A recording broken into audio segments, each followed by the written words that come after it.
কখনো কি ভেবে দেখেছেন বাংলাদেশে গাড়ি আবিষ্কার করা না শিখিয়ে গাড়ি কে আবিষ্কার করেছে সেটা শেখাই কেন? আসলে আমাদের দেশের শিক্ষা ব্যবস্থা অনেক বেশি উন্নত। দেখুন, পৃথিবীতে অন্য সব দেশ শুধু নতুন নতুন জিনিস আবিষ্কার আর বানানোর মতো অদরকারি কাজে ব্যস্ত, আর আমরা মনোযোগ দিয়েছি আসল কাজে, অর্থাৎ শুধু জ্ঞান অর্জনে। মোবাইল ফোন কবে বানানো হয়েছে, কে বানিয়েছে, তার 14 গোষ্ঠীর নাম কি, এগুলো জানাটাই তো আসল শিক্ষা। আর নিজে মোবাইল বানানো কেবল কামলাদের কাজ, ওটা আমরা কেনই বা করব? আমাদের ছেলেমেয়েরা কি দারুণ মেধাবী, তার প্রমাণ হলো দেশ জুড়ে জিপিএ 5 এর ছড়াছড়ি। স্কুল কলেজের দেওয়াল ভেঙে যেন জিপিএ 5 বেরিয়ে আসছে। এই বিপুল সংখ্যক মেধাবীকে দিয়ে যদি আমরা পদ্মা সেতু বা মেট্রো রেলের মতো ছোটখাটো জিনিস বানাতে যাই, তাহলে তাদের মেধার অপমান করা হবে না? তাদের কাজ আরো অনেক বড়, আরো অনেক মহৎ। তাদের কাজ হলো জ্ঞান চর্চা করা। এই জন্যই আমরা একটা দারুণ বুদ্ধি বের করেছি। চীন, জাপান, রাশিয়া, কোরিয়ার মতো দেশগুলোর ইঞ্জিনিয়ারদের তো তেমন কোনো কাজ নেই, তাই আমরা তাদের ডেকে আনি। ওরা এসে আমাদের প্রদর্শিত মেট্রো রেল, পারমাণবিক বিদ্যুৎ কেন্দ্র, এমনকি কয়লার খনি পর্যন্ত বানিয়ে দিয়ে যাচ্ছে। তারা রোদ বৃষ্টিতে ভিজে কাজ করে, আর আমাদের সোনার ছেলেরা, আমাদের বুয়েট, চুয়েট, কুয়েট, রুয়েটের মেধাবী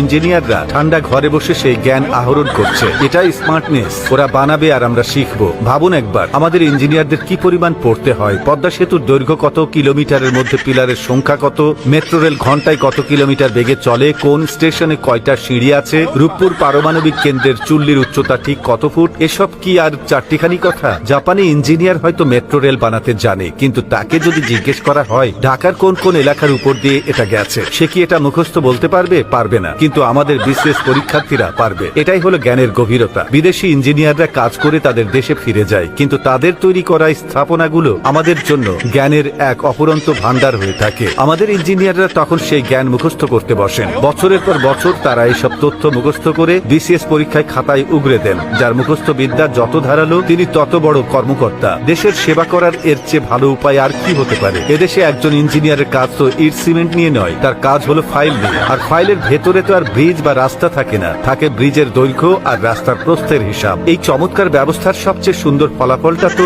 এখনো বলাই হয়নি। বিদেশি ইঞ্জিনিয়াররা কাজ করে, তাদের বিল নিয়ে চলে যায়, কিন্তু এরপর সেই স্থাপনা রক্ষণাবেক্ষণের জন্য নতুন কোনো যন্ত্র কেনার জন্য যে বিশাল অঙ্কের লেনদেন হয়, সেখান থেকে আমাদের শিক্ষিত মেধাবীরা সামান্য পার্সেন্টেজ তো পেতেই পারেন। দিন রাত এক করে পদ্মা সেতুর পিলারের সংখ্যা মুখস্থ করা কি মুখের কথা? এই পার্সেন্টেজটাই তো সেই কঠোর পরিশ্রমের আসল স্বীকৃতি। আমরা এমন এক প্রজন্ম তৈরি করছি যারা নিজেরা কিছু বানানোর কষ্ট করে না, বরং অন্যরা যা বানিয়ে দিয়ে যায় তার খুঁটিনাটির তথ্য মুখস্থ করে বড় কর্মকর্তা হয়। তারা বানাবে আর আমরা সেই বানানোর তথ্য থেকে জ্ঞান আর পার্সেন্টেজ খাবো। এর চেয়ে কার্যকর শিক্ষা ব্যবস্থা আর কোন দেশে আছে বলুন?